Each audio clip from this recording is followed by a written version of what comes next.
Fisabilillah Aura Ramadhani. Gak masuk, Bu. Kenapa? Sakit. Ya. Absen 3. Zada Holita Gaisyani. Hadir. Absen 4. Ulan Rahmadani. Hadir. Ya. Ada suratnya, Rara? Enggak ada. Sakit apa kalau boleh tahu? Panas. Panas, demam berdarah. Iya anak-anak, sebab di era pandemi seperti ini itu kita harus menjaga kesehatan ya anak-anak supaya tidak sakit. Untuk pertemuan kali ini kita masuki pertemuan yang kedua. Yang kedua atau yang ketiga? Yang ketiga ya. Yang ketiga. Yang ketiga, Mbak Kesya. Yang ketiga yakni materi interpretasi peta dan pengelolaan citra penginderaan jauh ya anak-anak. Silakan dibuka dulu bukunya, ayo. Sudah belajar? Sudah.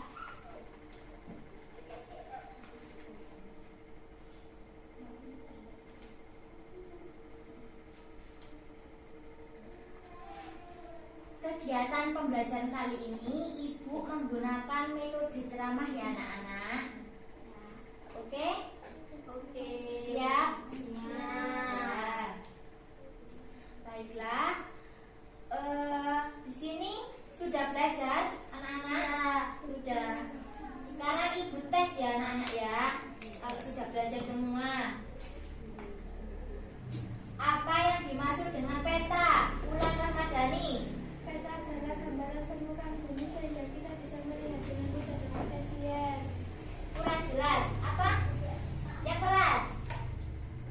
Peta adalah gambaran permukaan bumi sehingga kita bisa melihat dengan mudah dan efisien. Madina, ada yang tahu Madina? Peta merupakan seluruh sebagian gambaran keadaan permukaan bumi yang ditampilkan pada bidang data dengan perbandingan atau dengan skala tertentu. Gesya? Peta adalah suatu bidang yang dicetak sehingga kita bisa mudah untuk melihat lokasi. Ya, benar anak-anak. Tepuk tangan buat kalian. Jadi seperti ini ya anak-anak. Bisa ditulis. Sekarang Ibu lihat.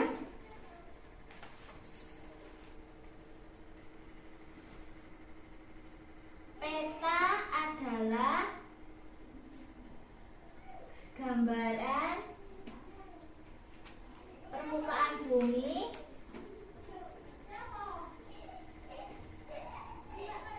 pada bidang datar dengan skala tertentu melalui sebuah sistem proyeksi. Sudah ditulis semuanya? Sudah. Ya. Jadi anak-anak, peta itu gambaran dari permukaan bumi ya anak-anak yang diambil dari sistem proyeksi yang di atas.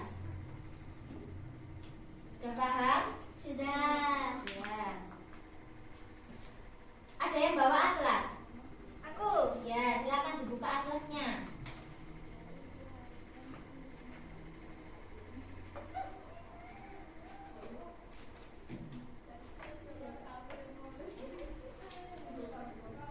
Hanya Madina saja yang bawa atlas. Ya, nggak apa-apa. Silakan dilihat dulu. Atlas itu merupakan gambaran kecil yang dibuat menyerupai peta anak-anak.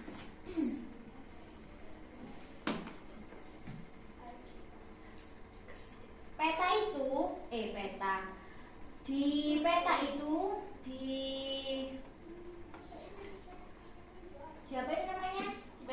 Di atlas itu memberikan beberapa informasi seperti keadaan tanah, keadaan lahan, kondisi lahan seperti kondisi laut ya, kondisi laut seperti itu anak-anak. Di sini ibu akan menjelaskan manfaat peta penginderaan jauh. Ada yang tahu manfaat peta penginderaan jauh? Ada yang tahu?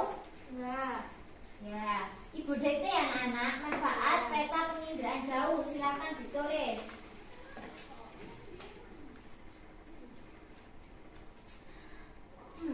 Fungsi peta sebagai komponen penginderaan jauh yang menunjukkan posisi dan lokasi.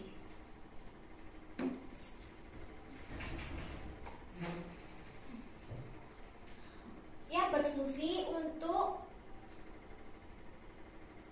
menunjukkan posisi lokasi seperti tempat tinggal, permukaan bumi.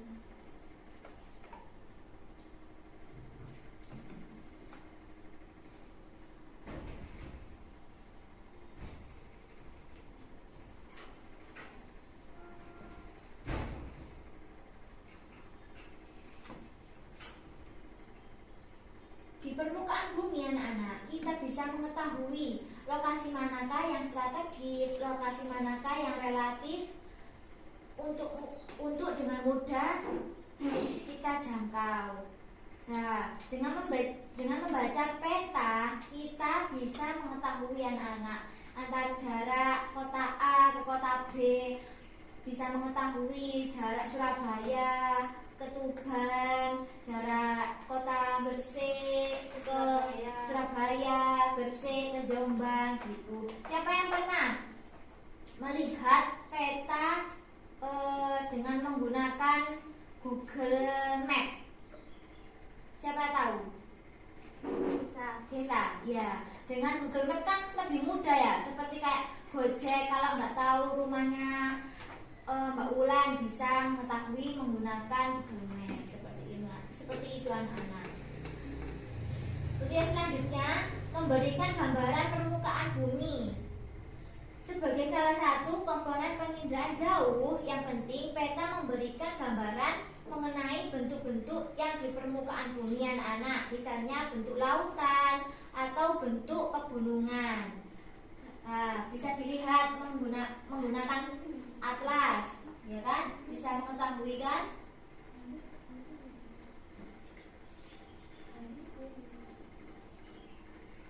Lalu dengan membaca peta, kita bisa mengetahui anak-anak data atau sumber daya yang ada di daerah itu.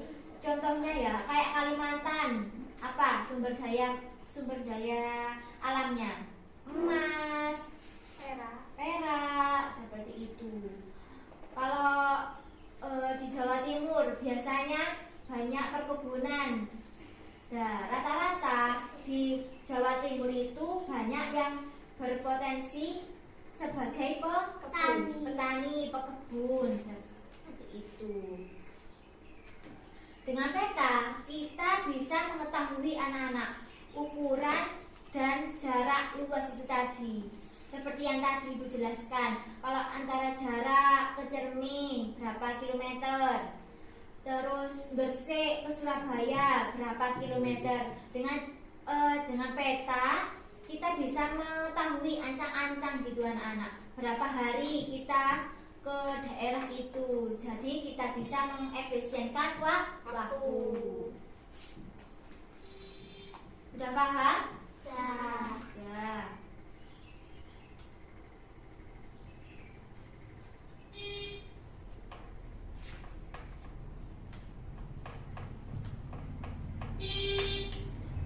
Boleh lihat catatannya. Ini Mbak Gesa catatnya rapi ya anak-anak ya.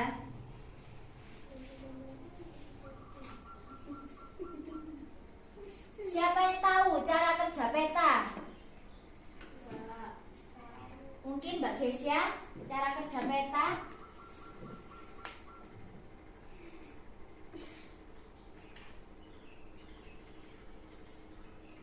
Cara kerja peta memudahkan manusia jika nggak tahu alamat seperti Gojek. Kurang Mbak Kesya. Cara kerja peta memudahkan manusia jika nggak tahu alamat seperti Gojek. Ya, benar. Jadi, cara kerja peta itu memberikan informasi anak-anak, memberikan informasi kepada pengguna. Jadi, untuk memudahkan atau mengefisienkan pengguna itu sendiri. Seperti itu. Kalau nggak ada peta, kita kan nggak tahu ya. Nggak tahu keadaan alam, nggak tahu tempat negara-negara, atau bahkan ya nggak tahu alamat yang kita tuju, seperti itu. Silakan dibuka halaman 45.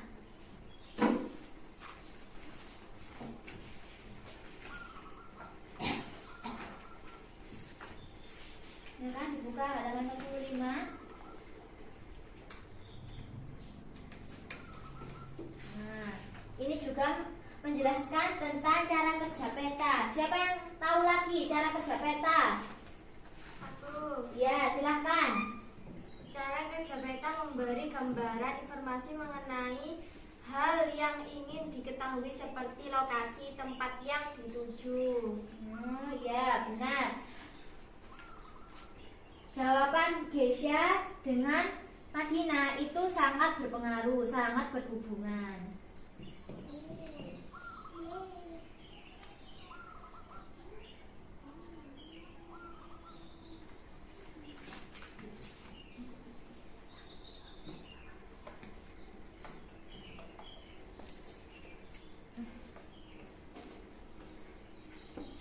Di sini ada yang tanya? Aku. Ya, apa? Apa manfaat peta, Bu? Manfaat peta tadi sudah dijelaskan ya anak-anak, bahwa manfaat peta itu memberikan informasi bagi pengguna, memberikan informasi data, memberikan pengetahuan bagi kita bahwa sumber daya alam di setiap daerah itu sangatlah berbeda-beda. Dengan peta kita bisa mengetahui, seperti atlas yang punyanya Mbak Dina. Tuh, Mbak Dina bisa menambahi apa manfaat peta? Kesimpulannya. Ya, apa? Kesimpulan dari saya, jadi peta itu alat memberi informasi mengenai keadaan di permukaan bumi. Dengan informasi itu kita bisa dengan mudah menjangkau dan menganalisis keadaan di permukaan. Ya, benar. Tepuk tangan. Bulan, ada yang perlu ditambahkan? Cukup? Sudah. Ya. Ibu lanjutkan lagi ya anak-anak. Ayo sekarang ditulis, ini masuk di ulangan ya. Cara menentukan dan kegunaan peta penginderaan jauh.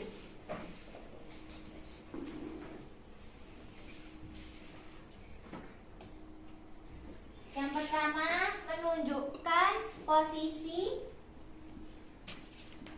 letak yang relatif lebih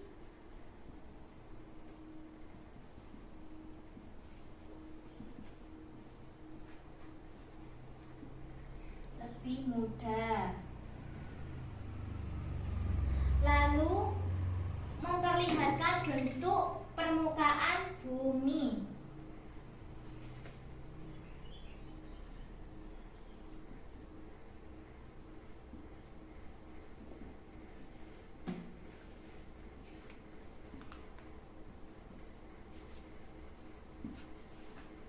Yang ketiga, dapat menyajikan data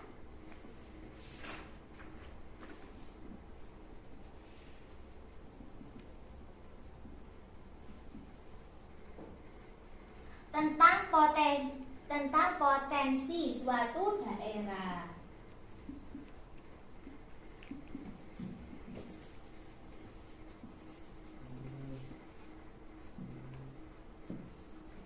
Yang terakhir, dapat memperlihatkan ukuran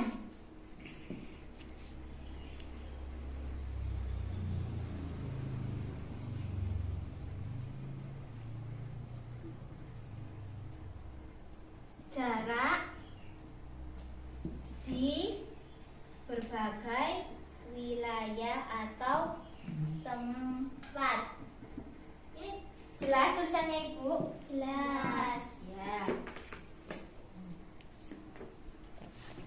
Ibu lanjutkan lagi ya anak-anak. Sudah? Dah. Sudah nulisnya semuanya? Dah. Ayo, siapa yang tahu cara menganalisis macam-macam peta?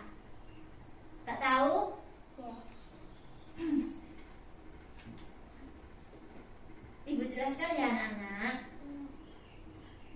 Keberadaan sebuah citra tidak bisa dilepaskan dari aktivitas penginderaan jauh. Sebab citra merupakan hasil data utama dari aktivitas penginderaan jauh anak-anak. Citra sendiri didefinisikan sebagai gambaran suatu objek yang diperoleh dengan cara mengoptimalkan dengan cara optik, seperti elektrooptik dan optik mekanik atau elektronik. Secara garis besar, citra dapat diklasifikasikan menjadi dua. Ada yang tahu? Citra foto dan non foto. Iya benar, citra foto dan citra non foto. Siapa yang tahu citra foto? Nggak tahu. Citra foto merupakan gambaran, ditulis. Citra foto merupakan gambaran suatu objek yang diambil dari pesawat udara dengan memanfaatkan kamera udara sebagai alat pemotret utamanya. Lah, dari citra foto citra foto itu juga disebut sebagai foto udara anak-anak. Citra foto dibedakan menjadi 3 jenis. Foto udara ultraviolet dan 2 lagi. Nah, 2 lagi ini kalian nanti coba cari ya anak-anak. Itu PR ya. Ibu jelaskan yang citra foto atau foto udara ultraviolet yang merupakan bagian yang menggunakan spektrum ultraviolet dengan panjang gelombang 0,29 km anak-anak. Karena perbedaan warnanya sangat kontras, foto udara ini mudah digunakan dan mudah untuk dikenali. Lebih jelasnya itu kayak lebih terang dan gamblang gitu anak-anak. Sedangkan citra non foto merupakan gambaran suatu objek yang diambil dari satelit dengan memanfaatkan sensor. Ya benar, menggunakan sensor. Citra non foto juga sebagai foto satelit. Citra non foto dibedakan menjadi 2. Ada yang tahu? Berdasarkan spektrum elektromagnetik dan berdasarkan spektrum elektromagnetik. Ya.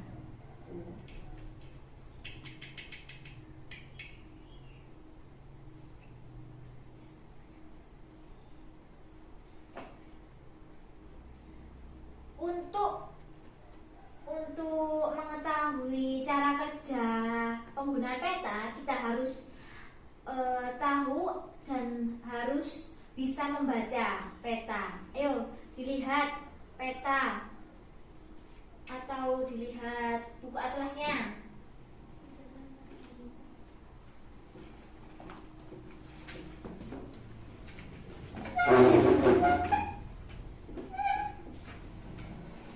Nah, dengan hal ini anak-anak kita bisa mengetahui jarak antar wilayah dengan melihat peta. Nah, siapa yang bisa membaca peta? Nah, ini itu judul kan? Berarti ini menerangkan tentang peta apa ini? Provinsi Bangka Belitung. Ya, berarti terfokus pada peta Bangka Belitung. Nah, habis itu jarak.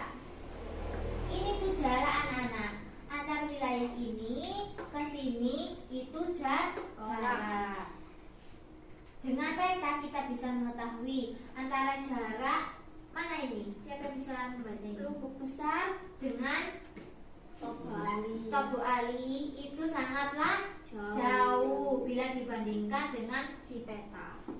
enggak ini loh. Koba dengan dengan Lipo. Berikat. iya.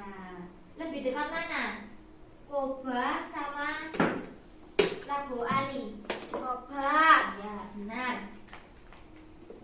Lalu ketinggian. Nah, semakin tinggi itu maka keadaan di peta itu semakin jauh. Antara Tobo Ali dengan apa ini? Apa ini? Bakit sangatlah Jauh. Tuh, anak-anak. Sudah paham semuanya? Sudah paham? Sudah. Sudah? Sudah.